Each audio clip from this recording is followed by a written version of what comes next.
Hello YouTube family, কেমন আছো তোমরা? বং ইকিগাই চ্যানেলে তোমাদের স্বাগত জানাই।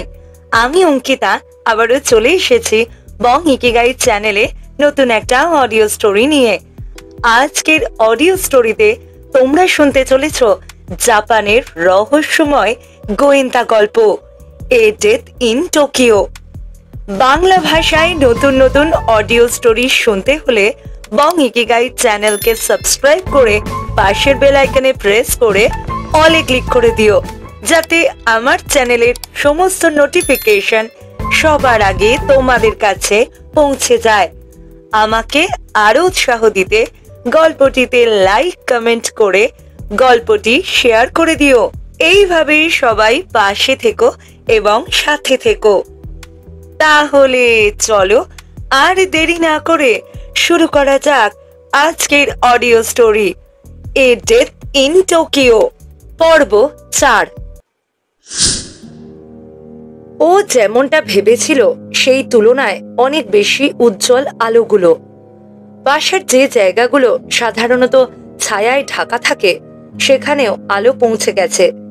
এমন হবে জানলে আগে থেকে পরিষ্কার করে রাখতাম, কাউরি ভাবে। জানে যে ক্যামেরার কারসাজির কারণে ওর চেহারা ঘোলাটে দেখাবে স্ক্রিনে, কিন্তু বাড়িটা তো আর ঘোলাটে দেখানো যাবে না।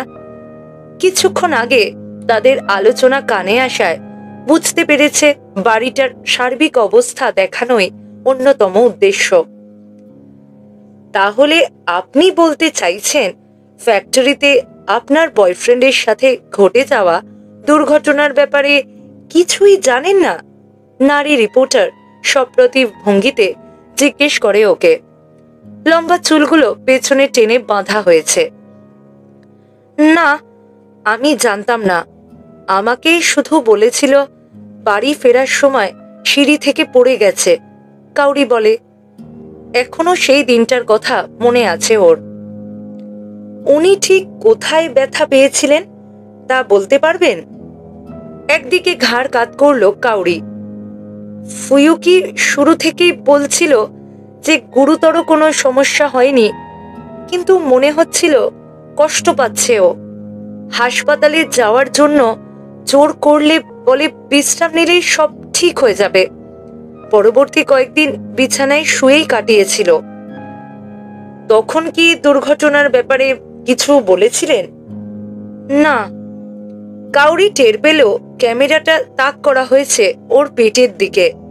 ও যে অন্তঃসত্ত্বা সেটা কিছুক্ষণ আগেই জানিয়েছে। খবরটা শুনে উজ্জ্বল হয়ে উঠেছিল আগত রিপোর্টারদের চেহারা।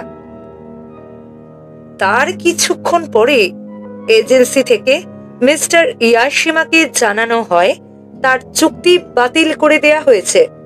চাকরি কেন চলে গেল সেই বিষয়ে কি বলেছিলেন? এটাই যে যৌক্তিক কোনো কারণ নেই, কিন্তু মেনে নেওয়া ছাড়া ওর আর কিছুই করার ছিল না। এরপর থেকে তো শারীরিক অসুবিধায় ভুগতে শুরু করেন তিনি। ঠিক কি কি সমস্যা হয়? ঘাড় নাড়তে পারতো না, ওখানকার পেশি শক্ত হয়ে গেছিল। এরপর বাম হাত অবশ হয়ে আসে প্রায়। আমার ধারণা আরো আগে থেকেই এই সমস্যাগুলো হচ্ছিল ওর, কিন্তু আমাকে কিচ্ছু বলেনি যাতে দুশ্চিন্তা না করি। জোরে জোরে মাথা নাড়ল নারী রিপোর্টার। সে যা শুনতে চাইছিল নিশ্চয়ই সেটাই বলছে কাউরি। এই সমস্যার কারণে কাজ খুঁজে পাওয়া মুশকিল হয়ে যায় মিস্টার ইয়াশিমার জন্য। আসলে যে কোম্পানির ফ্যাক্টরিতে দুর্ঘটনাটা ঘটেছিল তারাই বিষয়টা গোপন রাখতে তাকে হাসপাতালে যেতে নিষেধ করে। এই বিষয়ে আপনার মতামত কি? আসলে আমি কেবলই ব্যাপারটা জানলাম। যদি এটা সত্যি হয় তাহলে তো বলবো অবিচার হয়েছে ওর সাথে। দুর্ঘটনার পরপরই হাসপাতালে গেলে এত কষ্ট করতে হতো না। পরিস্থিতিও হয়তো অন্যরকম থাকতো এখন। পরিস্থিতিও হয়তো অন্যরকম থাকতো এখন বলতে কি বোঝাতে চাইছেন? নিহনবাসীর খুনটা হতো না? মাইক্রোফোনটা এবারে ওর মুখের একদম কাছে নিয়ে ধরল মহিলা রিপোর্টার। না, আমি শুধু বোঝাতে চেয়েছি শারীরিকভাবে এতটা কষ্ট পেত না। কিন্তু খুনের ব্যাপারে আপনার মতামত কি?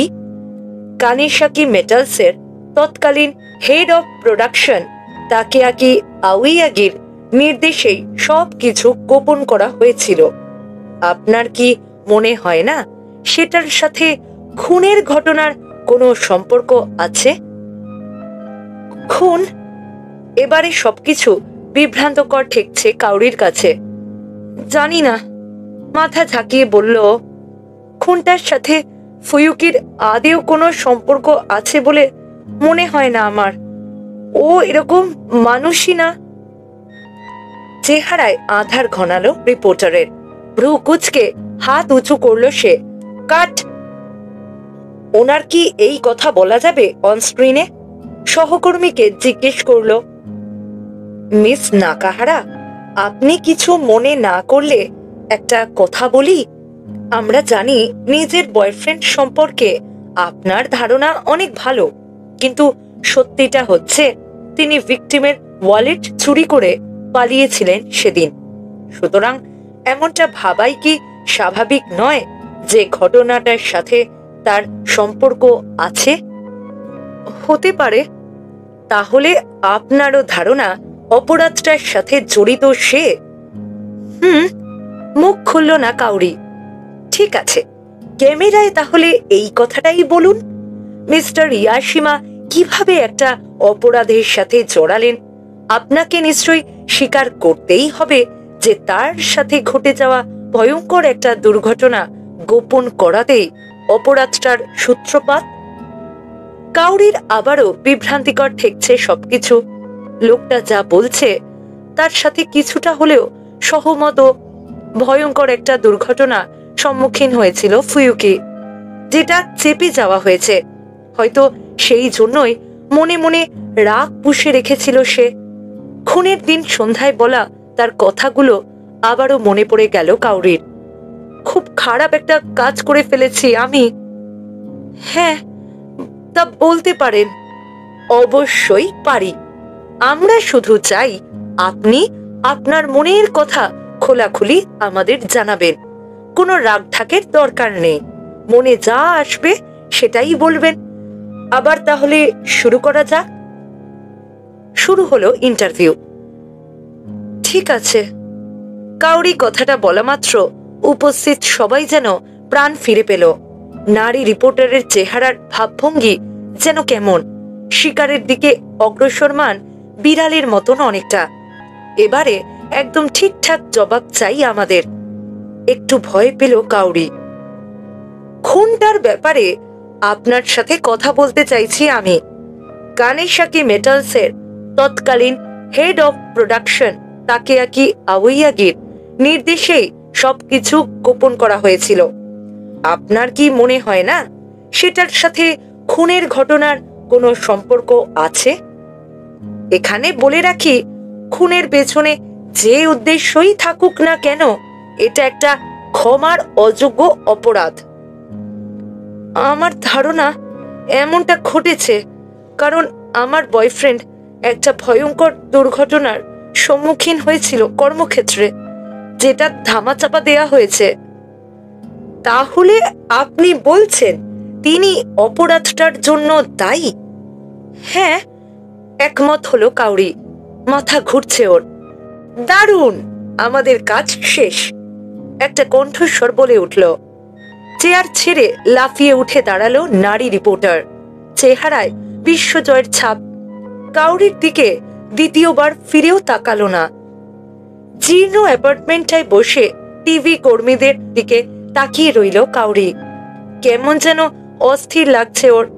রিপোর্টারদের দলটা বিদায় নেওয়ার সময় ওর হাতে নগদ 20,000 ইয়েন ধরিয়ে দিয়ে গেল।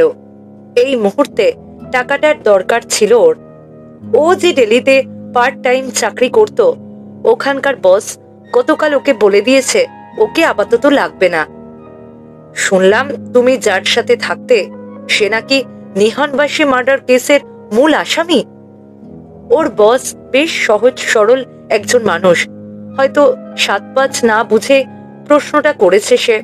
কিন্তু ভেতরে ভেতরে কুকড়ে গিয়েছিল কাউরি। আপনি কি করে জানলেন? ডেলির কোনো সহকর্মীকে কাউরি জানায়নি যে ও আর ইয়াশিমা একসাথে থাকতো। চিন্তিত ভঙ্গিতে ওর দিকে তাকায় টেকো ভদ্রলোক।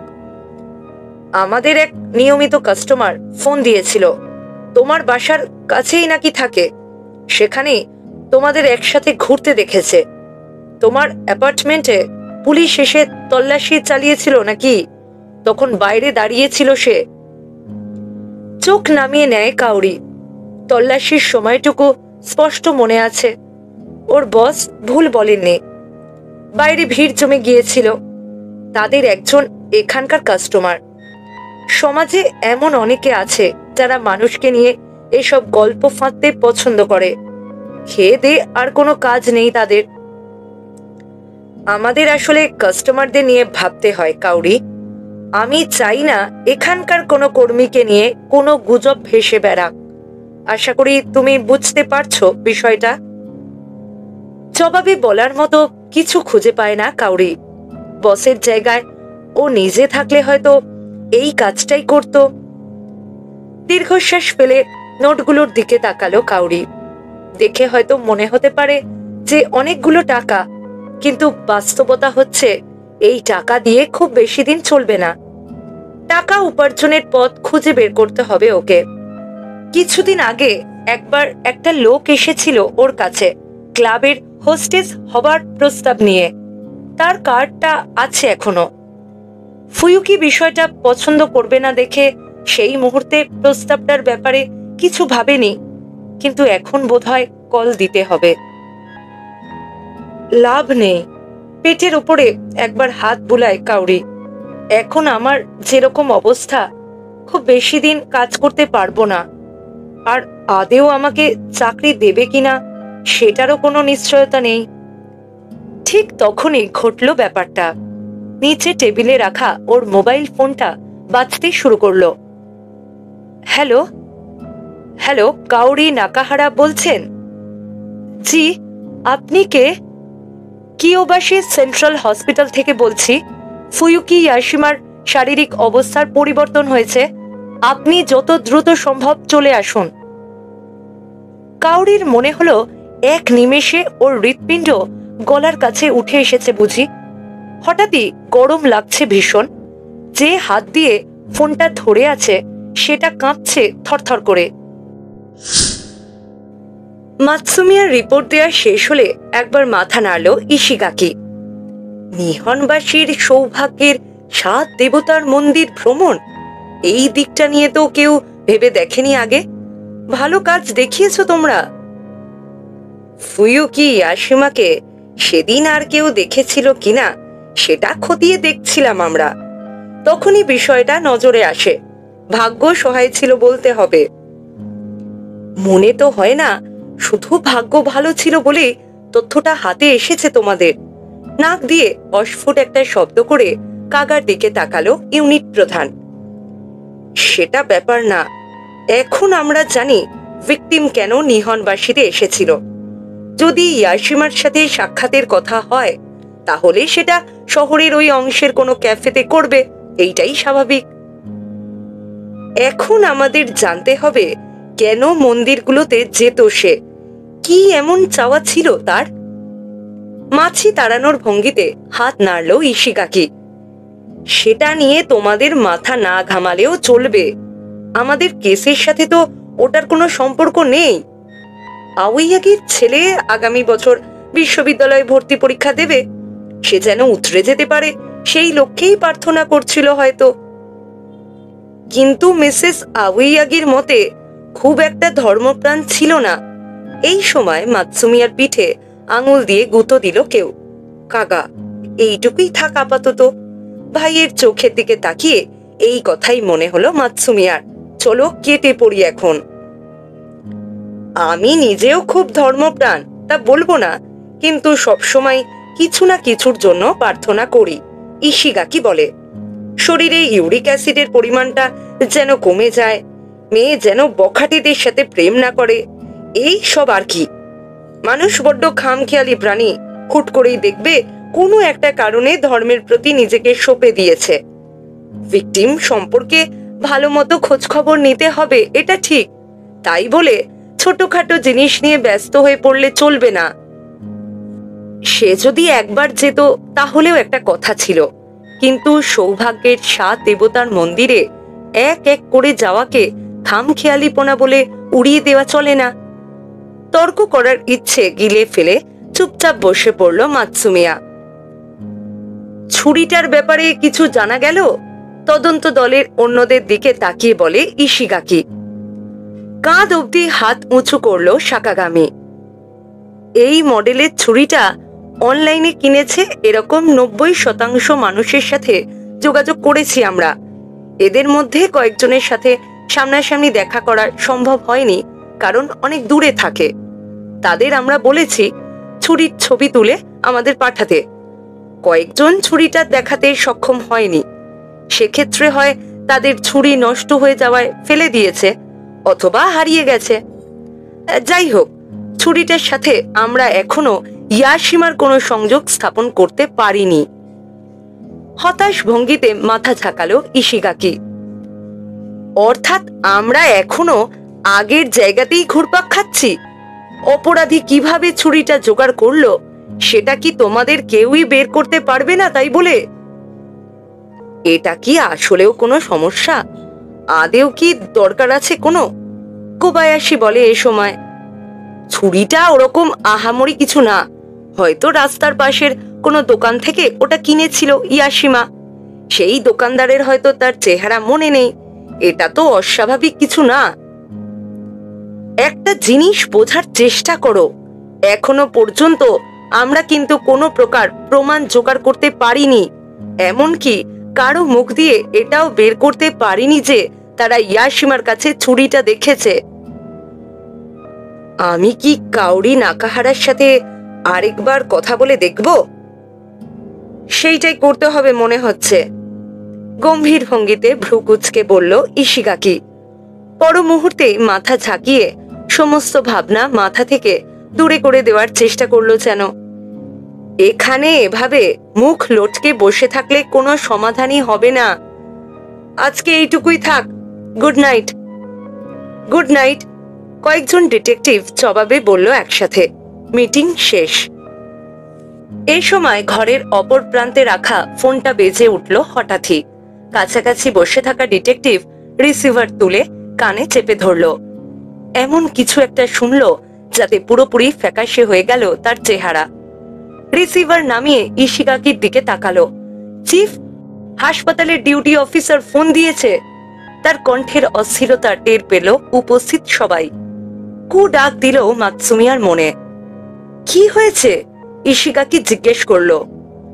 মারা গেছে ফুয়ুকি ইয়াশিমা, জ্ঞান আর ফেরেনি তার, জবাবে বলল ডিটেকটিভ। ইশিগাকি যখন বলল কাউকে না কাউকে হাসপাতালে যেতে হবে ইয়াশিমার মৃত্যুর ব্যাপারে নিশ্চিত হওয়ার জন্য, মাতসুমিয়া হাত তুলল। ও রুম থেকে বের হয়ে যাওয়ার সময় কাগাও এলো পেছন পেছন। চলো, আমিও যাব। পাশাপাশি হাঁটার সময় একবার দীর্ঘশ্বাস ছাড়ল মাতসুমিয়া। এখন আর তাহলে ইয়াশিমার মুখ থেকে সত্যটা জানার আর কোনো উপায় থাকলো না। ওপর মহল থেকে এখন কেসটা যত তাড়াতাড়ি সম্ভব গুটিয়ে ফেলার জন্য চাপ দেবে নিশ্চয়ই। তাদের চোখে এরকম কেসের কোনো গুরুত্ব নেই। প্রধান সন্দেহভাজন মৃত লিখে আনুষ্ঠানিকভাবে কাগজপত্র প্রসিকিউটরের অফিসে পাঠিয়ে দিলেই চলবে। কোনো প্রমাণাদি যে নেই সেটাও আর কোনো সমস্যা না। এই কেসে তো কোনো বিচারই হবে না। ইয়াশিমা যদি কাজটা আসলে নাও করে থাকে, নিজের পক্ষে তো আর সাফাই গাইতে পারবে না এখন। আপত্তি জানানোর মতন কাউকে দেখছি না। রহস্যটা এক প্রকার অমীমাংসিতই থেকে যাবে। আওয়াইয়াগি কেন সৌভাগ্যের 7 দেবতার মন্দিরে যেত সেটাও জানা যাবে না। আসলে পুলিশের কাজ এটা কোনো কাজের ধরনের মধ্যেই পড়ে না, কাকা বলল ঈষৎ বিরক্ত স্বরে। এভাবে একটা কেসের চলমান তদন্ত আধা খেচড়া ভাবে বন্ধ করে দিয়ে কি লাভ?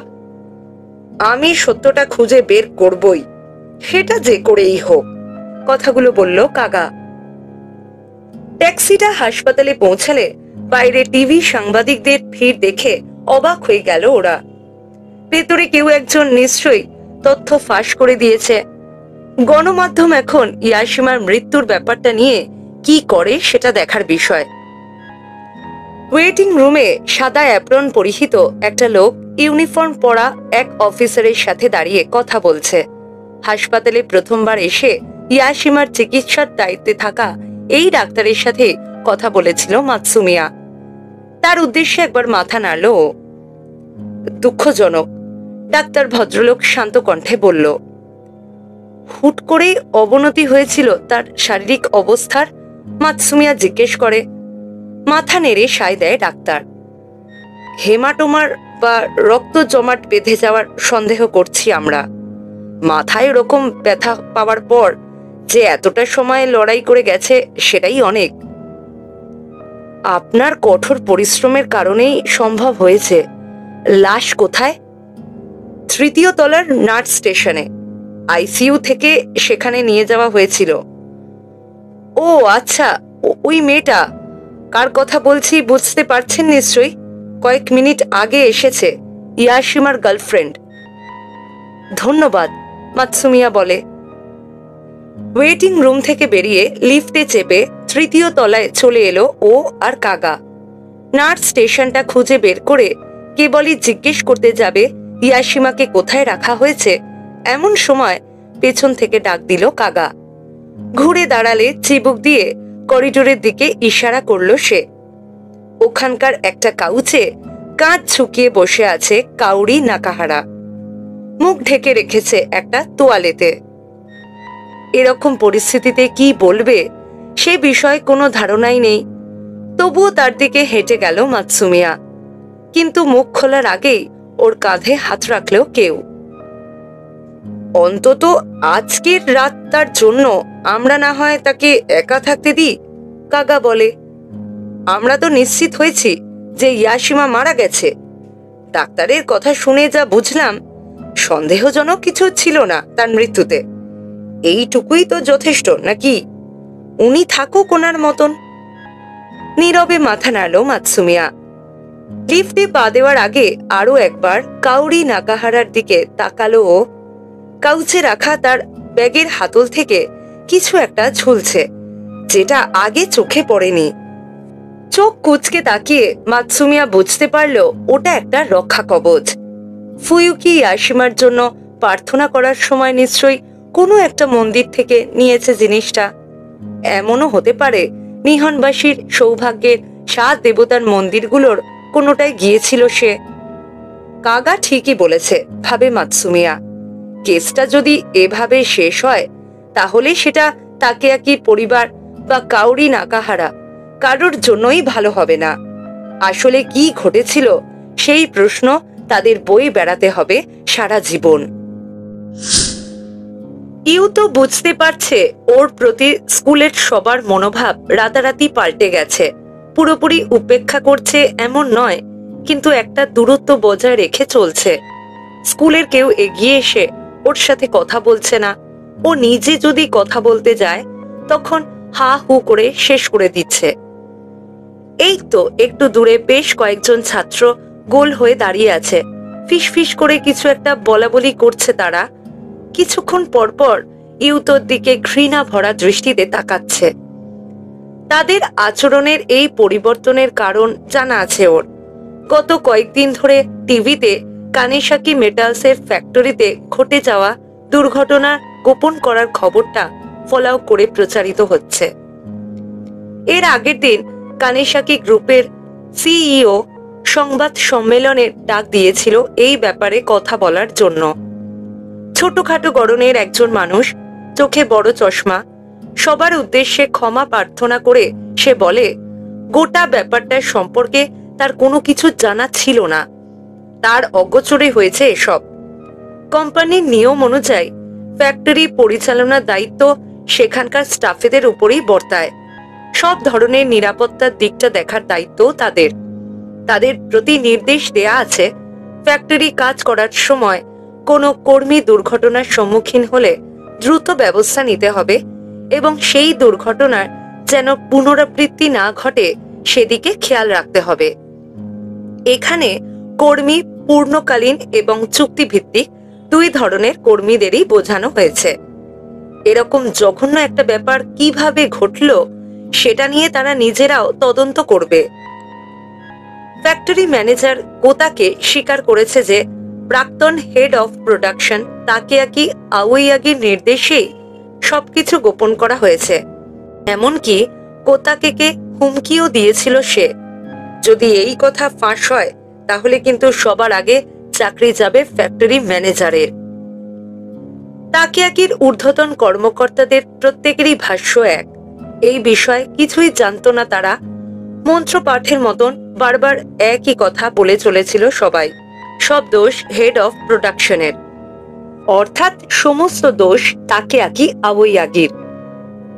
কোম্পানির নিরাপত্তা ব্যবস্থার ত্রুটির কারণে একজন চুক্তিভিত্তিক কর্মী মারাত্মক আহত হয়েছিল, কিন্তু তাকেয়াকি আওয়াইয়াগির নির্দেশনার কারণে সেই দুর্ঘটনার কোনো রিপোর্ট জমা দেয়া হয়নি কোথাও, এবং দুর্ঘটনার সম্মুখীন কর্মীকে হাসপাতালে যেতেও নিষেধ করা হয়।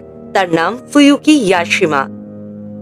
দুর্ভাগ্যজনকভাবে ফুয়ুকির প্রেমিকা, যার সাথে একই বাসায় থাকত সে, 3 মাসের অন্তঃসত্ত্বা। তাই যত দ্রুত সম্ভব একটা চাকরি খুঁজে বের করা দরকার ছিল তার। তাকেয়াকি আওয়াইয়াগি এবং ফুয়ুকি ইয়াশিমার মধ্যে কি কথা হয়েছে সেটা স্পষ্টভাবে জানার কোনো উপায় নেই, তবে এটা নিশ্চিত যে ফুয়ুকি ভীষণ মানসিক চাপের মধ্যে ছিল। এমনটা হতে পারে যে দুর্ঘটনার জন্য হয়তো সরাসরি তাকেয়াকির দিকে আঙুল তোলে সে। আলোচনা দ্রুত মোড় নেয় উত্তপ্ত বাক্য বিনিময়ের দিকে। ট্যাবলয়েড এবং টিভি শোগুলোতে নিহানবাসী মার্ডার কেস নিয়ে এখন এসবই বলা হচ্ছে গত কয়েকদিন ধরে। একটা চ্যানেলে তো ফুয়ুকি ইয়াশিমার প্রেমিকার সাক্ষাৎকারও প্রচারিত হয়েছে। ঘোলা করে দেয়া হয়েছিল মেয়েটার চেহারা, কিন্তু তার পোশাক আশাকে স্পষ্ট যে খুব একটা ভালো নয় আর্থিক অবস্থা। সাক্ষাৎকার চলাকালীন বড় একটা সময় মেয়েটার পেটের দিকে তাক করা ছিল ক্যামেরা। রিপোর্টার বারবার তাকে দিয়ে বলানোর চেষ্টা করছিল সে যে অন্তঃসত্ত্বা, এটা জানার পর থেকে কেমন প্রতিবন্ধকতার মুখোমুখি হতে হয়েছে। ফুয়ুকি ইয়াশিমার দুর্ঘটনার ব্যাপারেও কিছু প্রশ্ন করে রিপোর্টার মহিলা।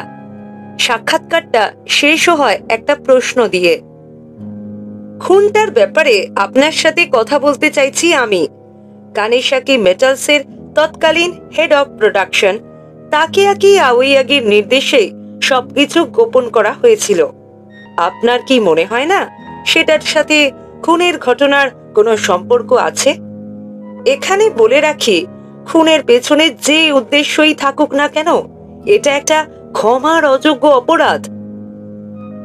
আমার ধারণা এমনটা ঘটেছে কারণ আমার বয়ফ্রেন্ড একটা ভয়ঙ্কর দুর্ঘটনার সম্মুখীন হয়েছিল ফ্যাক্টরিতে, যেটা ধামাচাপা দেওয়া হয়েছে। তাহলে আপনি বলছেন তিনিই অপরাধটার জন্য দায়ী? হ্যাঁ, প্রায় শোনা যায় না এমন স্বরে বলে ইয়াশিমার প্রেমিকা। এইসব অনুষ্ঠানে সচরাচর যেমন ঘটে, সাক্ষাৎকারের পর শুরু হয় বিশেষজ্ঞ অতিথিদের সাথে আলোচনা পর্ব। ইয়াশিমার নিশ্চয়ই দেয়ালে পিঠ ঠেকে গিয়েছিল। যে অপরাধী করুক না কেন, কাউকে খুন করার অধিকার নেই কারো। মানসিক অবস্থা ভালো ছিল না। তাদের কথাবার্তার ধরনে এটা স্পষ্ট যে সবাই অপরাধীর পক্ষে। ইয়াশিমার মৃত্যুও পরোক্ষ ভূমিকা পালন করছে এক্ষেত্রে। এইসব কারণেই আমূল বদলে গেছে স্কুলের পরিবেশ। সহপাঠীদের চোখে দৃষ্টি দেখলে ইউতোর মাঝে মাঝে মনে হয় খুনটা ওর বাবাই করেছে, অথচ সে হচ্ছে ঘটনার ভিকটিম। আমাদের সাথে কেন এমন ব্যবহার করা হচ্ছে ভাবে ও। ক্লাসের বিরতি এবং টিফিনের সময় একাই থাকে ইউতো, এমনকি সুগিনও ওকে এড়িয়ে চলে। একদিক দিয়ে অবশ্য সেটাই ভালো। ওর এখন যেমন মানসিক অবস্থা, ছোটখাটো বিষয়েও ভীষণ রাগ উঠে যায়। ইউতো একাই যে ভুক্তভোগী তা নয়, বাসায় ফিরতেই উত্তেজিত কণ্ঠস্বর কানে এলো ওর। কি করব আমি? এভাবে আর একদিনও থাকা সম্ভব না। হারুকা বলছে কথাগুলো। রাগে প্রায় রুদ্ধ হয়ে আসছে তার কণ্ঠস্বর। তুমি যা জানো আমিও সেটুকুই জানি। এমন তো না যে পুলিশ আলাদা করে কিছু বলেছে আমাকে। ফুমিকোর কণ্ঠস্বরে ক্লান্তি এবং হতাশার ছাপ স্পষ্ট। টিভিতে কি বলছে শুনেছ? সব দোষ বাবার। ইন্টারনেটে অনেকে লিখেছে বাবার নাকি উচিত শিক্ষা হয়েছে। কিছু না জেনে এসব কিভাবে বলছে তারা? জানি না, কিন্তু বলছে। চাইলে তুমি নিজে ইন্টারনেটে ঢুকে দেখতে পারো। কাঁদতে কাঁদতে বলল হারুকা। আজকে একটা মেয়ে বলছিল বাবার মৃত্যুতে আমাকে সান্ত্বনা দিয়ে নাকি ভুল কাজ করেছে। ইচ্ছে করে আমাকে শুনিয়ে শুনিয়ে বলছিল কথাটা। লিভিং রুমের দরজা খুলে ভেতরে ঢুকলো ইউতো। ঘুরে দাঁড়ালো ওর মা আর বোন। তারা নিশ্চয়ই বোঝেনি ও ফিরে এসেছে স্কুল থেকে। দুজনের চেহারাতেই বিস্ময়। হারুকার চোখ একদম লাল। কি যে একটা অবস্থা! নিজেকে আর সামলাতে পারল না ইউতো। সব দোষ বাবার। যেমন কর্ম তেমন ফল। হারুকা চোখ পাকিয়ে তাকালো ওর দিকে। ঠোঁটে ঠোঁট চেপে প্রচন্ড রাগে দুধ দাঁড় করে রুম থেকে হেঁটে বেরিয়ে গেল স্কুল ব্যাগ কাঁধে। সিঁড়ি বেয়ে তার ওপরে চলে যাওয়ার শব্দ শুনতে পেল ওরা। এখন নিশ্চয়ই ঘরে গিয়ে কান্নাকাটি করবে ভাবে ইউতো। আর নিতে পারছি না। স্কুলে কেউ কিছু বলেছে নাকি? ফুমিকো জিজ্ঞেস করলো তাকে। সরাসরি কিছু বলেনি, কিন্তু পরিস্থিতিটা একটু অদ্ভুত। আমার সাথে কেউ কথা বলে না। স্কুলেও? ফুমিকো কথাটা শেষ করতে পারল না। স্কুলেও মানে? এখানে কিছু হয়েছে নাকি? কিছুক্ষণ ইতস্তত করার পর ঘরের কোনায় রাখা ময়লার ঝুড়িটার দিকে এগিয়ে গেল ফুমিকো। সেখান থেকে দলা পাকানো একটা কাগজ বের করে পাড়িয়ে ধরল ইউতোর দিকে। কিছুক্ষণ আগে মেল বক্সে পেয়েছি এটা।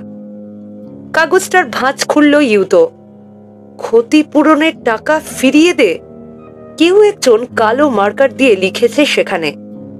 কাগজটা আবারও দলা পাকিয়ে ময়লার ঝুড়ির দিকে ছুঁড়ে মারল। কিছু মানুষ এত নিচে নামতে পারে? খুব সম্ভবত কোনো প্রতিবেশীর কাজ এটা। ইচ্ছাকৃতভাবে ওদের কষ্ট দেওয়ার জন্য লেখা হয়েছে চিরকুটটা। রুমের অপর প্রান্তে গিয়ে স্লাইডিং দরজাটা খুলল ইউতো। লিভিং রুমের পাশে আদি জাপানিজ নকশার আরেকটা রুম। ওখানে একটা বেদির ওপরে তাকিয়াকির ছবিটা রাখা। এটা নামাও তো, দেখেই বিরক্ত লাগছে। এরকম একটা কথা কিভাবে বললে তুমি? আমার বাবা খুন হয়েছে আর সবাই কিনা আমার সাথেই খারাপ ব্যবহার করছে। এটা কেমন কথা? একটু ধৈর্য ধরো। সব সময় তো আর এরকম হবে না। মানুষ ভুলে যাবে। মিস্টার কোতাকে? কোতাকে? তুমি তার সাথে কথা বলেছ নাকি? দুপুরের দিকে ফোন করেছিল। সরি বলল বেশ কয়েকবার। তাই? কেন সরি বলল শুনি? টিভিতে গিয়ে ওসব বলার জন্য। আর কেন? কর্তৃপক্ষ তদন্ত শুরু করলে তার ঊর্ধ্বতন কর্মকর্তারা সত্যিটা জানিয়ে দিতে বলে। এই জন্যই মুখ খুলতে বাধ্য হয়েছে সে। মানে বাবা তাকে ওসব করতে বাধ্য করেছে? গম্ভীর ভঙ্গিতে মাথা নাড়ল ফুমিকো। এরপর হঠাৎই মুখ তুলে তাকালো ছেলের দিকে। শোনো আমার কথা। ফ্যাক্টরিতে কিছু ঘটলে সেটা যদি উপযুক্ত কর্তৃপক্ষকে না জানানো হয় তাহলে জরিমানা মাত্র 5 লক্ষ ইয়েন। বড় বড় কোম্পানি নাকি এরকম করে। খুব যে বড় একটা অপরাধ তা নয়। বাহ, ছাদে গিয়ে একটা মাইক নিয়ে সবাইকে এই কথা বলছো না কেন তাহলে? তাতামি ম্যাটের ওপর পা ঠুকে বলল ইউতো। আমার স্কুলে গিয়ে বাকি সবাইকে বলো প্লিজ। ইউতোর বাবা যা করেছে সেটা বড় কোনো অপরাধ না। বাসায় এসব কথা বলে কোনো লাভ নেই। সবাই ধরেই নিয়েছে বাবা খুব খারাপ একটা মানুষ। খুন হওয়াটাই প্রাপ্য ছিল তার। এমনকি টিভিতেও এই কথা বলছে অনেকে। কোতাকে বলেছে আমাদের ভাগ্য খারাপ। আসলে তোমার বাবা এমন একটা জায়গায় খুন হয়েছে যেটা জাপানের সবাই চেনে। এরকম ছোটখাটো একটা কারণে কেউ যে কাউকে ছুরি মারতে পারে সেটা বিশ্বাসই করতে পারছিল না কোতাকে। এই লোকটার কি মাথা খারাপ নাকি? এরকম একটা সময় কাউকে এসব কথা বলে? এটা কেমন সান্ত্বনা? কোতাকের চেহারাটা কল্পনা করলো ইউতো। হয়তো তার চেহারার ওই হাসি এবং বন্ধুত্বপূর্ণ আচরণ পুরোটাই মেকি। ভদ্রতার মুখোশ পড়েছিল সে, কিন্তু গোটা সময় ভেতরে ভেতরে ভেবেছে ভাগ্যিস আমাকে ছুরি মারেনি। ভেতরে ভেতরে রাগে ফেটে পড়ছে ইউতো। নিজের প্রতি করুণাও হচ্ছে। ওদের এরকম পরিস্থিতির জন্য যে দুজন মানুষ দায়ী তারা দুজনেই মৃত হওয়ায় রাগের পরিমাণ বাড়ছে ক্রমশ। তাকিয়াকির ছবিটা মাথার ওপরে তুলে ধরল ইউতো, যেন ছুরি মারবে বেদির দিকে। না ইউতো, ফুমিকো চেঁচিয়ে বলল। হাত নামিয়ে নিল ইউতো। ছবিটা আঁকড়ে ধরে রাখা আঙুলগুলো কাঁপছে। তাকিয়াকির হাস্যোজ্জ্বল চেহারার দিকে শেষবারের মতো তাকিয়ে নামিয়ে রাখলো ওটা উল্টো করে। একটা জলজ্যান্ত মানুষ কি যে হয়ে গেল। সামনের পোড়া হাড্ডিগুলো দেখে এই কথাটাই প্রথমে মাথায় এলো কাউরির। কাঁদতে কাঁদতে ওর চোখের জল শুকিয়ে গেছে। এখন আর শোক প্রকাশের শক্তি নেই। ক্রিমিটোরিয়ামের এক কর্মীর নির্দেশ মতো চপস্টিক দিয়ে ভস্য থেকে হাড্ডির টুকরো আলাদা করছে ও। কোথায় ফুয়ুকির পেটানো শরীর আর কোথায় শুকনো ডালের মতো দেখতে এই হাড়গুলো। ফুয়ুকির মৃত্যুর পর মাত্র একদিন মর্গে তার মৃতদেহ রাখতে রাজি হয়েছিল হাসপাতাল কর্তৃপক্ষ। পরদিন হাসপাতাল অফিসের এক নারী কর্মী ওকে পরামর্শ দেয় কি করতে হবে। কাউরি যদি উপযুক্ত জায়গায় গিয়ে বলে তাহলে তারাই ইয়াশিমার মরদেহ ভস্য করতে যা খরচ হবে সব বহন করবে। তাই সময় নষ্ট না করে ওয়ার্ড অফিসে গিয়ে পরিস্থিতি খুলে বলে কাউরি।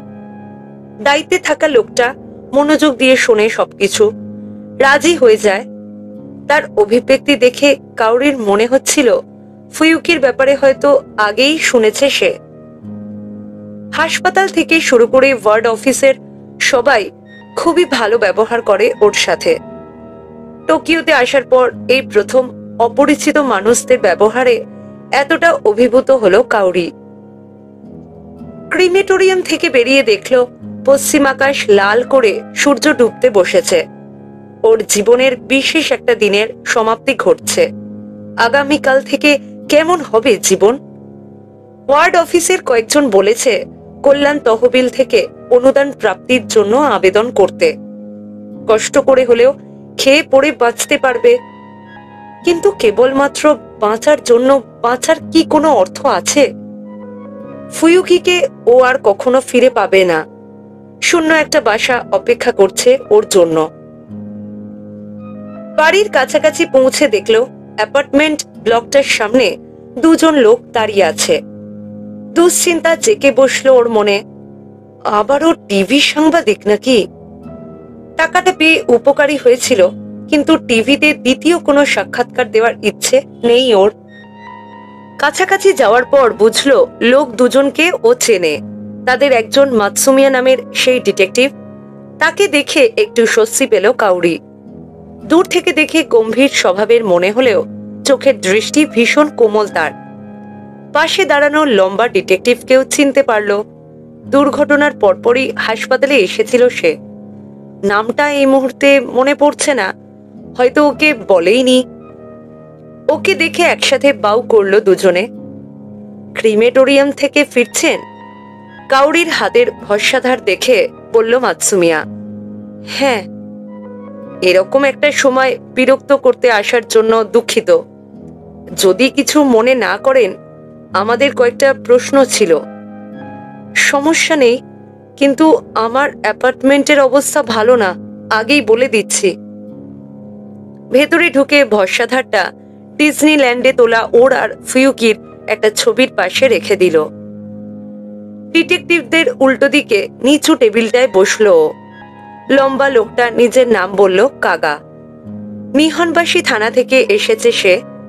সঙ্গীর তুলনায় তার চোখের দৃষ্টি অনেক বেশি অন্তর্ভেদী মনে হলো কাউরির কাছে। আপনাদের বাসায় লোক এসেছিল দেখছি, কাকা বলল। ফ্রিজের সামনে রাখা কাগজের ব্যাগের দিকে দৃষ্টি তার। জনপ্রিয় একটা পেস্ট্রি শপের লোগো দেখা যাচ্ছে ব্যাগটায়। কুকিজ ছিল ভেতরে। টিভির লোকেরা এসেছিল সেদিন। আসার সময় আমার জন্য। ও হো, আপনাদের তো চা দিলাম না। উঠে দাঁড়াতে উদ্যত হলো। লাগবে না, আপনি ব্যস্ত হবেন না প্লিজ, তাড়াহুড়ো করে বলল মাতসুমিয়া। খুব বেশিক্ষণ থাকবো না আমরা। পিঠ সোজা করে বসলো কাউরি। কি জানতে চান? এই প্রশ্নটা নিশ্চয়ই ইতোমধ্যে অনেকবার করা হয়েছে আপনাকে, তবুও আমাদের নিশ্চিত হতে হবে। ছুরির ব্যাপারটা আবার। উদ্যম হারিয়ে ফেললো কাউরি। এই এক ছুরি নিয়ে আরেক ডিটেকটিভ লম্বা সময় জেরা করেছে ওকে। তাকে বারবার বলতে হয়েছে যে এরকম কোনো ছুরি আগে কখনো দেখেনি। ইয়াশিমা কি এর আগে কোনো ছুরি দেখিয়েছিল আপনাকে? এরকমই যে হতে হবে তা নয়, হয়তো অন্য কারো ছুরি তাকে রাখতে দিয়েছিল কিছুদিনের জন্য, বা ধার নিয়েছিল কারো কাছ থেকে। না না না, মাথা ঝাঁকিয়ে মেঝের দিকে তাকিয়ে বলল কাউরি। এক কথা কতবার বলতে হবে ওকে? বিশ্বাস করছে না কেন লোকগুলো? কোটের বুক পকেট থেকে একটা ছবি বের করে নিচু টেবিলটায় রাখলো মাতসুমিয়া। ভাঁজ করে রাখা যায় এরকম একটা ছুরি দেখানো হয়েছে ওখানে, হাতলটা বাদামি। এর আগে ওকে ভিন্ন আরেকটা ছুরি দেখানো হয়েছিল। এটা চিনতে পারছেন? না, আগে কখনো দেখিনি। কি এটা? হাই স্কুল থেকে পাশ করার পর একটা ছোট ঠিকাদার প্রতিষ্ঠানের হয়ে কিছুদিন কাজ করেছিল ইয়াশিমা। এই ছুরিটা তখন ব্যবহার করতেন। ফুয়ুকি? আমার তো মনে হয় না, মাতসুমিয়ার দিকে তাকিয়ে বলল কাউরি। এরকম বাজে কোনো কিছু কখনোই ছিল না ওর কাছে। শুকনো হাসি ফুটল মাতসুমিয়ার মুখে। এটা বাজে কিছু না, স্ক্রু ড্রাইভার বা টেস্টারের মতনই কাজের একটা জিনিস বলতে পারেন। মাতসুমিয়া কাউরিকে বুঝিয়ে বলল যে এরকম ছুরি ইলেকট্রিশিয়ানরা তার কাটার কাজে ব্যবহার করে। সেই ঠিকাদার কোম্পানিতে চাকরি করত। এরকম একজন লোক দুটো ছুরি কিনে একটা ইয়াশিমাকে দেয়। ছবির ছুরিটা সেই ব্যক্তির। আমি জানতাম না। আমাকে এটা দেখানোর মানে কি? আমরা একথা এখন নিশ্চিতভাবে জানি যে একসময় ইয়াশিমার কাছে এই ছুরিটা ছিল, কিন্তু আপনার সেই ব্যাপারে কোনো ধারণা নেই। অর্থাৎ আপনি যে তার ব্যাপারে সবকিছু জানেন সেটা নিশ্চিতভাবে বলা সম্ভব নয়। এমনটা হলেও হতে পারে যে ছুরি বা এরকম জিনিসপত্র কোথাও লুকিয়ে রাখতেন তিনি। মোটেও না। হ্যাঁ, স্বীকার করছি ছুরিটার ব্যাপারে জানতাম না, কিন্তু বাকি সবকিছুর ব্যাপারেই জানি আমি। বিশেষ করে ওর কি আছে বা নেই, আমাকে ছাড়া চলতোই না ফুয়ুকির। ওর সবকিছু আমি গুছিয়ে রাখতাম। সেদিন তো আমি ছিলাম না দেখে ভালো মোজাও খুঁজে পাইনি। মোজা আর ছুরি যে এক জিনিস না। ছবিটা পকেটে রেখে বলল মাতসুমিয়া। তাতামি ম্যাটের ওপর দু হাত রেখে সামনের দিকে ঝুঁকে এলো কাউরি। প্লিজ আমার কথা বিশ্বাস করুন ডিটেকটিভ। ফুয়ুকির পক্ষে কাউকে খুন করা সম্ভব না। ও এরকম মানুষই না। পুরো বিষয়টাই একটা ভুল বোঝাবুঝি। হয়তো ঝোঁকের মাথায় ওই লোকটার ওয়ালেট চুরি করেছিল, কিন্তু তাকে খুন করেনি। ছোট ঘরটায় প্রতিধ্বনিত হচ্ছে কাউরির কণ্ঠস্বর। সে চুপ করার পর নীরবতা গ্রাস করলো ওদের। পুরনো ফ্লুরোসেন্ট বাতিটার গুঞ্জন শোনা যাচ্ছে কেবল। সরি, কণ্ঠস্বর খাদে নামিয়ে বলল কাউরি। আমি আপনাদের যতই বলি না কেন, আপনারা নিশ্চয়ই বিশ্বাস করবেন না আমার কথা। তার দিকে ঝুঁকে এলো কাগা। ঘটনার রাতে ইয়াশিমার নম্বর থেকে একটা কল এসেছিল আপনার কাছে, তাই না? আপনি বলেছিলেন তাড়াতাড়ি বাড়ি ফিরবেন, সেটা জানানোর জন্য ফোন দিয়েছিল মিস্টার ইয়াশিমা। আপনি কি নিশ্চিত তিনি সেরকম কিছুই বলেছিলেন? হ্যাঁ, মানে আমরা তার ফোন রেকর্ডের ব্যাপারে খোঁজ খবর নিয়েছি। আপনার নম্বরে কল করা হয়েছিল অপরাধটা সংঘটিত হওয়ার পরে। আর মিস্টার ইয়াশিমার কাছে যেহেতু ভিকটিমের ওয়ালেট এবং ব্রিফকেস পাওয়া গেছে, সেহেতু অপরাধটা সম্পর্কে তিনি কিছু না কিছু জানাবেন, সেইটাই স্বাভাবিক। তা সত্ত্বেও তিনি আপনাকে সেই ব্যাপারে কিছুই বলেননি, অথচ গোটা পৃথিবীতে আপনিই একমাত্র ব্যক্তি যাকে পুরোপুরি ভরসা করতেন তিনি। এর কারণ কি হতে পারে? আমি আমি জানি না। তাহলে আমাদের কি ধারণা সেটা বলছি। আমাদের ধারণা তিনি এমন গুরুতর কিছু করেছিলেন যেটার ব্যাপারে কথা বলার সাহস পাচ্ছিলেন না, আর সেটা ছিচকে চুরির মতো সাধারণ কিছু নয়, বরং ছিনতাই করার উদ্দেশ্যে খুন।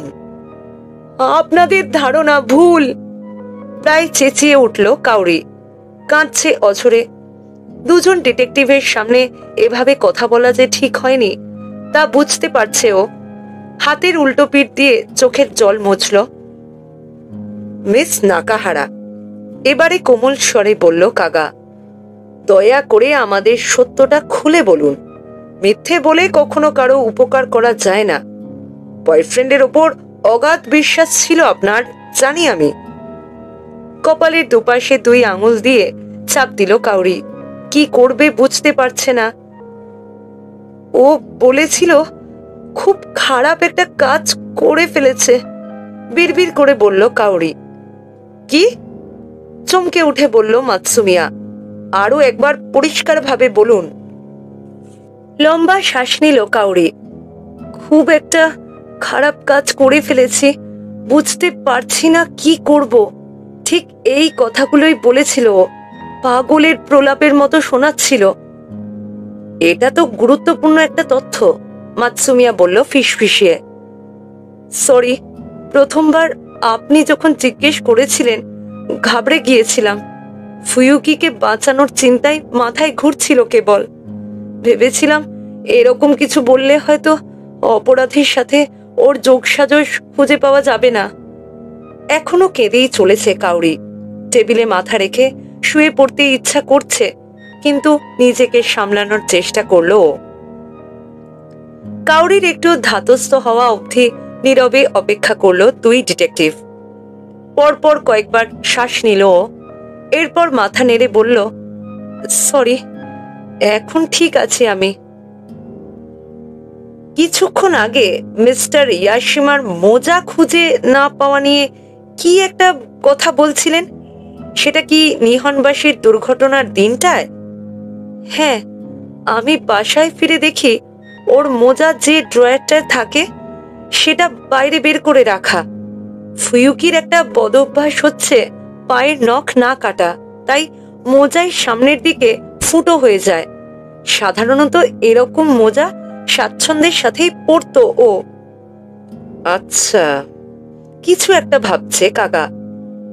আরেকটা প্রশ্ন আছে আমার, বলে ডান হাতের তর্জনীটা তুলে ধরল সে। ঘটনার দিন তো কাজে গিয়েছিলেন আপনি। বাসা থেকে বের হওয়ার আগে মিস্টার ইয়াশিমার সাথে কি আপনার কোনো আলোচনা হয়েছিল?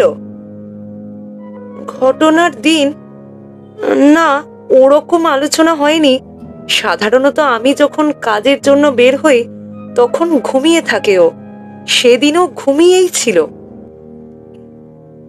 এর আগের দিন কি নিয়ে আলাপ করেছিলেন আপনারা? আপনি কাজে যাওয়ার আগে বা পরে? আগের দিনের কথা বলছেন?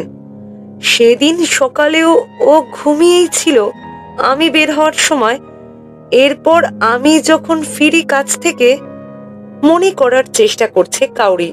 সাধারণত 8টা নাগাদ বাসায় ফিরে আসে ও, কিন্তু সেদিনটা একটু ব্যতিক্রম হয়েছিল। ও হ্যাঁ, সিনেমা দেখতে গিয়েছিলাম আমরা। সিনেমা? আপনারা দুজন? হ্যাঁ, ও 2টো টিকিট জোগাড় করেছিল। 8টার সময় গিঞ্জার একটা থিয়েটারে ফুয়ুকির সাথে দেখা করার কথা ছিল আমার। থিয়েটার এবং সিনেমাটার নাম বলল ও। আপনি না হয় ততক্ষণ কাজেই ছিলেন, কিন্তু মিস্টার ইয়াশিমা, তিনি কোথায় ছিলেন, কি করছিলেন? কি যে করছিল, ও মনে পড়েছে, একটু দেরি করে এসেছিল। ও দেরি করে এসেছিল?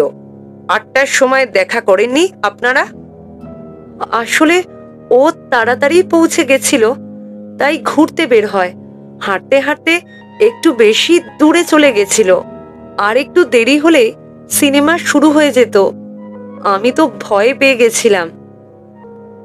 তিনি আসার পর আপনারা সরাসরি থিয়েটারে ঢুকে যান? হ্যাঁ। আর তারপর বাড়ি ফিরে যাই। বাইরে কোথাও খাওয়ার সামর্থ্য নেই আমাদের। ফেরার সময় নিশ্চয়ই সিনেমাটা নিয়ে আলোচনা করছিলেন? হ্যাঁ, তা করছিলাম। সিনেমাটা ভালো ছিল আসলেও, তাই লম্বা আলোচনা হয়েছিল। একটা ককটেলের ক্যান ছিল ওর হাতে। বুকের ভেতরে হাহাকার অনুভব করলো কাউরি।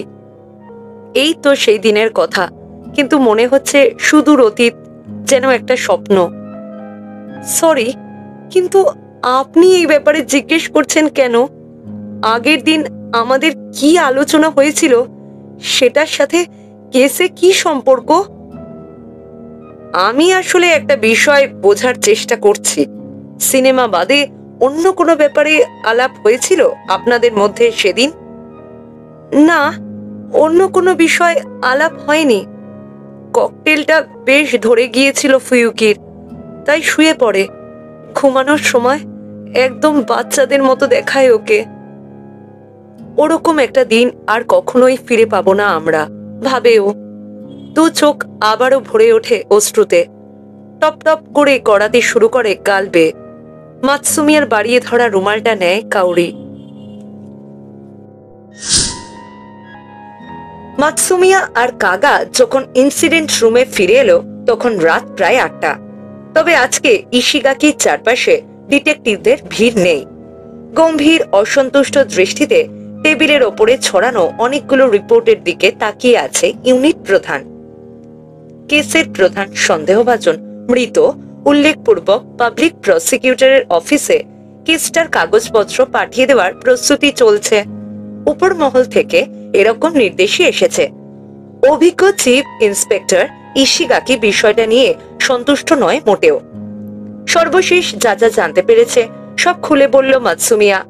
কাউরি জানতো না যে একসময় ইলেকট্রিশিয়ানদের কাজে আসে এরকম একটা ছুরি ছিল ইয়াশিমার কাছে। ঘটনার দিন ফোনে যে কথা বলেছিল সে তাও বলল। খুব খারাপ একটা কাজ করে ফেলেছি আমি, বুঝতে পারছি না কি করব, এইটুকুই। তখনকার প্রেক্ষিতে বলা কথা হিসেবে তো অস্বাভাবিক লাগছে না? নাকের ওপর ভ্রুচোরা এখনো কুঁচকে রেখেছে ইশিগাকি। এটাকে প্রমাণ হিসেবে উপস্থাপন করা যায়, কিন্তু তোমরাও নিশ্চয়ই বুঝতে পারছো যে এটা দুর্বল একটা প্রমাণ। যদি সে বলতো তাকে মেরে ফেলেছি আমি, তাহলে অন্যরকম হতো বিষয়টা। আসলে আরেক দুর্বল প্রমাণ, আবারও বলল ইশিগাকি। আরেকটা বিষয় আছে। কাগার দিকে চকিতে একবার তাকিয়ে বলে মাতসুমিয়া। ফুয়ুকি ইয়াশিমা কাউরি নাকাহারাকে শেষ যে মেসেজটা পাঠিয়েছিল সেখানে লিখেছিল একটা চাকরির ইন্টারভিউয়ে যাচ্ছে। আমরা সবাই ধরে নিয়েছি হয়তো তাকিয়াকির সাথে দেখা করার কথা বলেছে সে, পুরনো চাকরিটা ফিরিয়ে দেওয়ার জন্য। কিন্তু এখন মনে হচ্ছে বাস্তবতা হয়তো ভিন্ন ছিল। হ্যাঁ, কি বলতে চাইছো তুমি? হয়তো অন্য কোনো বার বা রেস্তোরাঁয় ইন্টারভিউ দিতে যাওয়ার কথা বলেছি ইয়াশিমা। ভিন্ন কোনো কাজও থাকতে পারে। ভিকটিমের সাথে দেখা করার কথা বলেনি। ইশিগাকির চেহারা দেখে মনে হচ্ছে কথাটা মেনে নিতে কষ্ট হচ্ছে তার। তুমি কি মিটিং এ মনোযোগ দাও না নাকি? নিহনবাসীর আশেপাশে যতগুলো প্রতিষ্ঠানে নতুন লোক নিয়োগের বিজ্ঞাপন দিয়েছে গত কয়েকদিনে, তাদের সাথে কথা বলেছি আমরা, কিন্তু ওগুলোর কোনোটাতেই আবেদন করেনি সে। নিজে গিয়ে কথাও বলেনি। ইয়াশিমার ফোনে কোনো বার, রেস্তোরাঁ বা ভিন্ন কোনো কোম্পানির ফোন নম্বরও পাওয়া যায়নি। তুমি নিশ্চয়ই আমাকে এই কথা বিশ্বাস করতে বলছো না যে কোনো প্রকার পূর্ব যোগাযোগ ছাড়াই ইন্টারভিউ দিতে চলে গিয়েছে সে? আমি মোটামুটি নিশ্চিত তাদের সাথে যোগাযোগ হয়েছিল ইয়াশিমার, কিন্তু সেটা খুব সম্ভবত ফোনে নয়। ফোন ছাড়া কিভাবে যোগাযোগ করবে? ইমেল বা ফোনের মেসেজেও কিচ্ছু নেই। মাথা ঝাঁকিয়ে বসের সরু চোখজোড়ার দিকে তাকালো মাতসুমিয়া। ফোনে কথা বলা, ইমেল বা মেসেজ পাঠানো ছাড়াও যোগাযোগ করা যায়। হয়তো সরাসরি চলে গিয়েছিল। তা কেন করবে? ফোনে যোগাযোগ করার চাইতে সেটা কার্যকরী। ধরুন হাঁটতে হাঁটতে কোথাও জরুরি কর্মী নিয়োগ লেখা বিজ্ঞপ্তি দেখলো ইয়াশিমা, তখন তো সরাসরি গিয়েই কথা বলবে সে, তাই না? হঠাৎ কিছু চোখে পড়েছিল। ইশিগাকির অভিব্যক্তি পাল্টে যাচ্ছে। এখন ওর কথা বোঝার চেষ্টা করছে সে। তোমার তাহলে ধারণা হাঁটতে হাঁটতে কোথাও কোনো বিজ্ঞাপন দেখেছিল ইয়াশিমা? দেয়ালে টাঙানো ছিল কাগজটা? হ্যাঁ, অনেক দোকান বা রেস্তোরাঁতে কিন্তু দরজার সামনে এরকম কাগজ লাগিয়ে রাখা হয়। সেরকম কোনো বিজ্ঞপ্তি চোখে পড়েছিল ইয়াশিমার, তাই ভেতরে ঢুকে চাকরির ব্যাপারে আলাপ করে। তখন সেখান থেকে হয়তো বলা হয়, আজকে সম্ভব নয়, আপনি আগামীকাল আসুন ইন্টারভিউয়ের জন্য। কি মনে হচ্ছে আপনার? এরকম হলে কিন্তু কল রেকর্ডে প্রমাণ নাই থাকতে পারে। বুকের ওপর 2 হাত আড়াআড়ি করে রেখে মাতসুমিয়ার দিকে তাকালো ইশিগাকি। এটা খুবই সম্ভব, কিন্তু গার্লফ্রেন্ডকে তাই বলে এই ব্যাপারে কিছুই বলবে না? নাকি ইচ্ছা করে গোপন করেছিল যেন আগে থেকেই আশায় বুক না বাঁধে সে? এটাও একটা সম্ভাবনা, কিন্তু আমার ধারণা সে ভুলে গিয়েছিল। ঘটনার আগের দিন ইয়াশিমা এবং কাউরি নাকাহারা অনেক দিন পর একটা সিনেমা দেখতে গিয়েছিল। সেই কারণে কাজের ব্যাপারে কোনো আলাপই হয়নি তাদের মধ্যে। ও, আরেকটা কথা, গিঞ্জার থিয়েটারটায় সিনেমা দেখার আগে বেশ অনেকক্ষণ একা একা হাঁটাহাঁটি করেছে ইয়াশিমা। খুব সম্ভবত তখনই কিছু একটা চোখে পড়েছিল তার। বুকের ওপর হাত রেখেই মুখ দিয়ে শব্দ করে বাতাস ছাড়লো ইশিগাকি। কি দেখে মনে হলো? স্যার, বিশেষ কোনো কিছু দেখে তোমার মনে হয়েছে যে এমনটা ঘটতে পারে? তার মোজা। ইয়াশিমার মোজা? খুলে বলো তো। কাউরি নাকাহারা যা যা বলেছিল সব বসকে জানালো মাতসুমিয়া। বেশ উদ্গ্রীব হয়ে মোজা খুঁজেছিল সে। অর্থাৎ ইয়াশিমা জানতো সেদিন একটা পর্যায়ে জুতো খুলতে হবে তাকে। ভাবছে ইশিগাকি। শুধুমাত্র তাকেয়াকি আওয়াইয়াগির সাথে দেখা করতে গেলে কিন্তু মোজা নিয়ে খুব একটা মাথা ঘামানোর কথা নয় তার। এমনকি মোজা না পড়লেও কোনো সমস্যা ছিল না। লম্বা শ্বাস ছাড়লো ইশিগাকি। এতক্ষণ মাতসুমিয়ার দিকে তাকিয়ে থাকলেও এখন তার দৃষ্টি অন্য কারোর দিকে। মাতসুমিয়া ভালো করেই জানে কাকে দেখছে সে। কাগা নিশ্চয়ই দাঁড়িয়ে আছে ওর পেছনে। মাতসুমিয়া এতক্ষণ যা যা বলল তার পুরোটাই আসলে কাগার থিওরি। কাউরি নাকাহারাকে কেন ঘটনার আগের দিনের বিষয় প্রশ্ন করেছিল কাগা, সেটা তখন বুঝতে পারেনি মাতসুমিয়া। পরে ওকে সব খুলে বলে সে। এই চিন্তা সহজে কারোর মাথায় আসতো না, স্বীকার করলো ইশিগাকি। ঠিক আছে, আমি অন্য ডিটেকটিভদের সাথে কথা বলছি, তারা খোঁজ নেবে এ ব্যাপারে। ইয়াশিমা যদি আসলেও অন্য কোথাও ইন্টারভিউ দিতে চায় তাহলে কিন্তু তদন্তের মোড় ঘুরে যাবে। তবে সেই মোড়টা আমাদের জন্য ইতিবাচক কিছু হবে কিনা সেটা চিন্তার বিষয়। ইশিগাকির কথা বলার স্বর শুনে মনে হচ্ছে তদন্ত আবার প্রথম থেকে শুরু করার জন্য নিজেকে প্রস্তুত করছে সে। বাড়ি ফেরার প্রস্তুতি নিচ্ছিল মাতসুমিয়া। এই সময় কাগা এলো ওর কাছে। ইশিগাকির তোমার আইডিয়াটা পছন্দ হয়েছে। এটা তোমার আইডিয়া কিয়োচিরো, তোমারই উচিত ছিল তাকে গিয়ে বলার। তাছাড়া চিফ ঠিকই বুঝতে পেরেছে সবকিছু। চাইলে সবকিছু করা যায় না, নিয়মের কথা মাথায় রাখতে হয়। ফোন বের করে বলল কাগা। একটা ফোন এসেছে ওর নম্বরে। হ্যাঁ, কাগা বলছি। ও, ধন্যবাদ জানানোর জন্য। তাই নাকি? আচ্ছা, ঠিক আছে, আমি তাহলে আসছি। কথা বলতে বলতে উজ্জ্বল হয়ে উঠল তার চেহারা। কে ফোন দিয়েছিল বলা যাবে? মাতসুমিয়া জিজ্ঞেস করে। সেই রেস্তোরাঁটার মালিক তাকেয়াকি আওয়াইয়াগিকে, যে কাস্টমার কাসামা ইনারি মন্দিরের ওখানে দেখেছিল, সে এসেছে, আবার ড্রিঙ্কসের অর্ডার দিয়েছে। যত দ্রুত সম্ভব রেস্তোরাঁটায় হাজির হয়ে গেল দুজনে। মালিকের সাথে চোখাচোখি হতে একবার মাথা নাড়ল সে। 6 জনের একটা টেবিলে 4 জন অফিস কর্মী বসে ড্রিঙ্ক করছে। সাশিমি বা জাপানিজ অমলেট এবং ডিপ ফ্রাইড চিকেন রাখা তাদের সামনে। টেবিলটার এক প্রান্তে বসে বেশ স্বাস্থ্যবান এক ভদ্রলোকের কাছে গিয়ে কিছুক্ষণ ফিসফিস করে কথা বলল রেস্তোরাঁর মালিক। কাগা এবং মাতসুমিয়াকে দেখালো চোখের ইশারায়। কিছুক্ষণ আগেও উচ্চ স্বরে কথা বলতে থাকা লোকটার সঙ্গী 3 জন চুপ হয়ে গেছে। বয়স্ক লোকটা মাথা নাড়ল এবার। নিশ্চয়, সমস্যা নেই, বলল সে। মাতসুমিয়া এবং কাগার কাছে ফিরে এলো রেস্তোরাঁর মালিক। আপনাদের সাথে কথা বলতে কোনো সমস্যা নেই তার। টেবিলটার কাছে গিয়ে নিজের পুলিশ ব্যাজ দেখালো কাগা। আপনাদের খাওয়ার মাঝে বিরক্ত করার জন্য দুঃখিত। আরে, এটা কোনো বিষয় না, একটু অনিশ্চিত কণ্ঠে বলল লোকটা। তার নাম ইওআই, ইয়োকোহামায় একটা কোম্পানিতে চাকরি করে। আমার ধারণাও ছিল না যে পুলিশের কান অবধি চলে যাবে কথাটা। সেদিন এমনি গল্প করার সময় বলেছিলাম, আসলে খুব বেশি কিছু জানি না আমি। যা দেখেছেন সেইটাই বলবেন। ঠিক আছে। একটা ছবি ইওআই এর দিকে বাড়িয়ে দিল কাগা। হ্যাঁ, ইনি, আমি নিশ্চিত, মাথা নেড়ে বলল ইওআই। কবে দেখেছিলেন তাকে? এই মাস 2 আগে, কাসামা ইনারি মন্দিরে। হ্যাঁ। ইওআই এর মা এই বছর 80-তে পা দিয়েছেন। বার্ধক্যজনিত সমস্যায় তিনি অসুস্থ হয়ে পড়ায় কাজ থেকে ফেরার পথে নিয়মিত মন্দিরে গিয়ে তার সুস্বাস্থ্যের জন্য প্রার্থনা করতে শুরু করে সে। তার নিয়মিত প্রার্থনার কারণেই সম্ভবত দ্রুত সুস্থ হয়ে ওঠেন ভদ্রমহিলা। আমি তো কেবল মাথা নিচু করে প্রার্থনা করতাম, কিন্তু আপনি যার ছবি দেখালেন সে বিস্তর প্রস্তুতি নিয়ে আসতো। মূলত এই জন্যই একদিন তার সাথে কথা বলি। প্রস্তুতি নিয়ে আসতো মানে?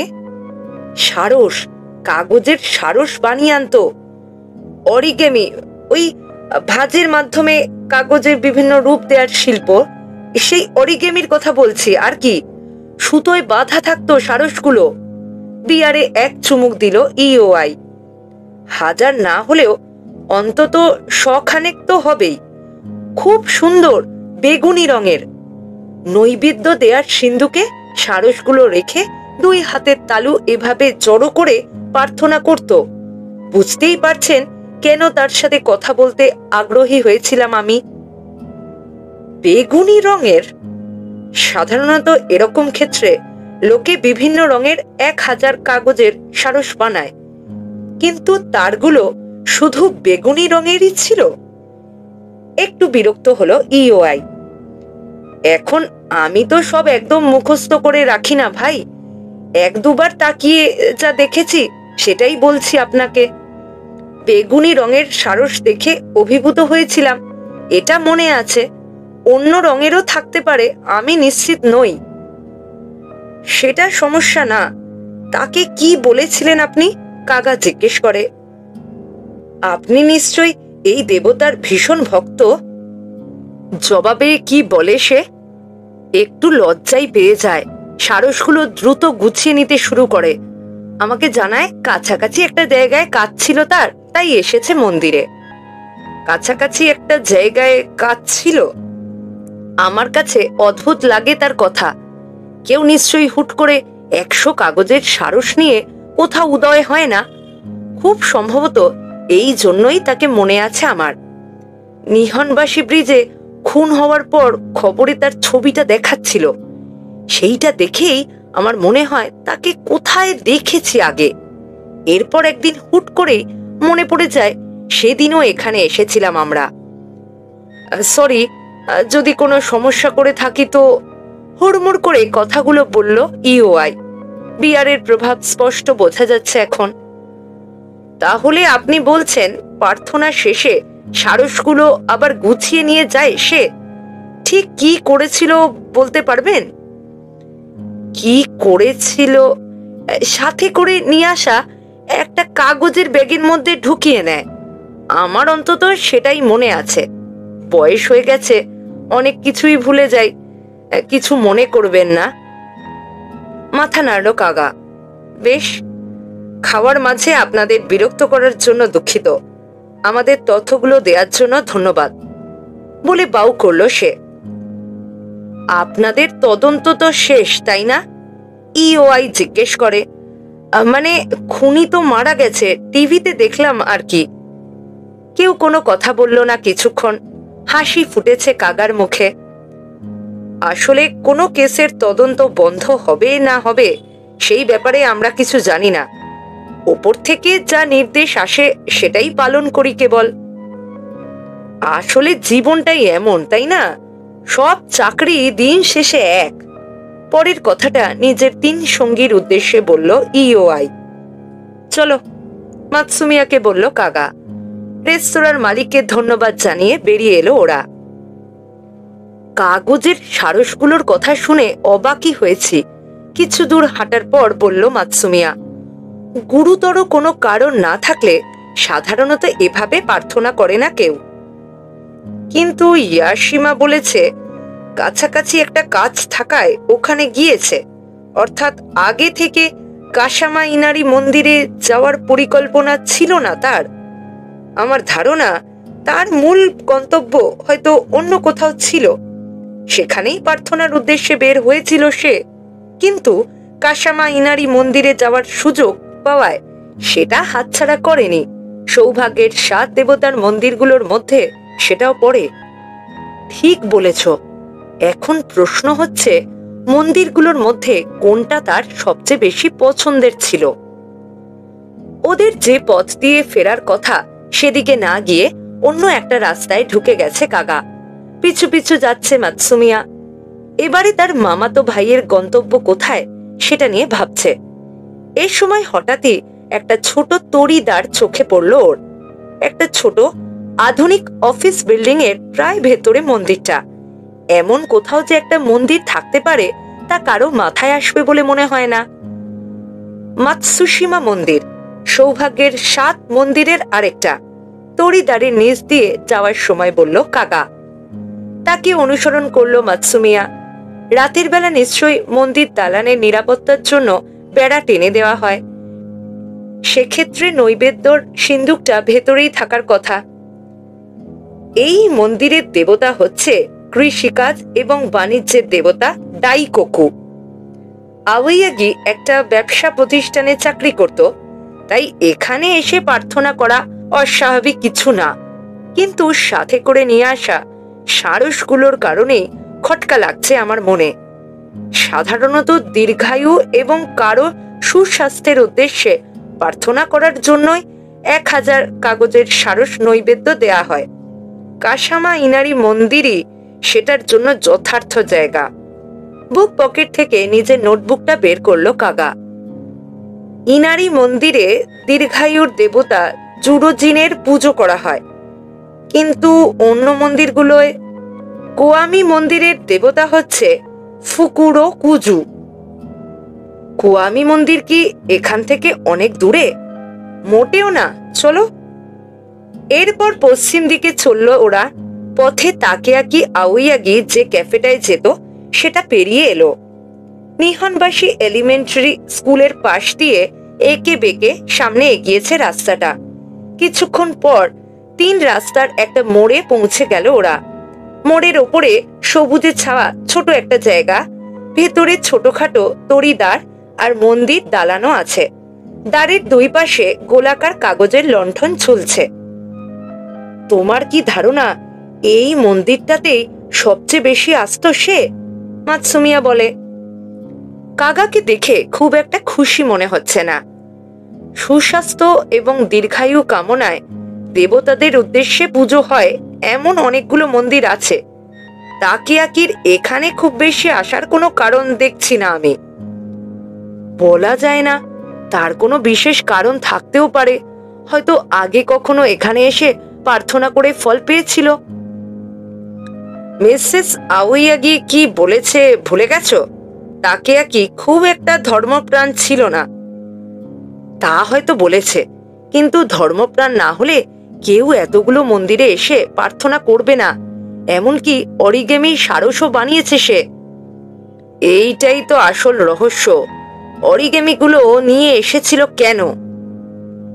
আমরা এখনো অবধি যাদের সাথে কথা বলেছি তাদের কেউই কিন্তু কাগজের সারসের ব্যাপারে কিছু বলেনি। তাহলে এগুলো বানালো কখন সে? এমনও তো না যে দুই একটা সারস ছিল তার কাছে। সেইটাই তো, কাগা বলে। আর কাগজের সারসগুলো গেলই বা কোথায়? কি জানি, কাঁধ ঝাঁকিয়ে বলে মাতসুমিয়া। ওই লোকটা তো বলল নৈবেদ্য দেওয়ার বাক্স থেকে সারসগুলো তুলে নিয়েছিল তাকিয়াকি। কোথাও কি নিয়ে গিয়েছিল নাকি ফেলে দিয়েছে? প্রার্থনার উদ্দেশ্যে বানানো অরিগেমি সারসগুলো তো ফেলে দেওয়ার কথা না। তাহলে কি করেছে ওগুলো? কাগা বলে। কিছুক্ষণ চুপচাপ দাঁড়িয়ে রইল সে। তারপর মাথা নাড়তে শুরু করলো, ঠোঁটে হাসির আভাস। হ্যাঁ, বুঝতে পেরেছি। এভাবে কাজ হতেও পারে। কি এত খুশি হচ্ছ কি নিয়ে? আওয়াইয়াগির পছন্দের মন্দির কোনটা ছিল সেটা বের করার একটা উপায় পেয়ে গেছি মনে হচ্ছে। অরিগেমি সারসগুলোই আমাদের পথ দেখাবে। আধারে নিমজ্জিত মন্দির দালানটার দিকে তাকিয়ে বলল কাগা। মাথায় যে চিন্তার ঝড় বইছে তার, তা বোঝা যাচ্ছে স্পষ্ট। পর্ব 4 এখানেই শেষ হলো। পর্ব 5 নিয়ে খুব শীঘ্রই ফিরে আসবো।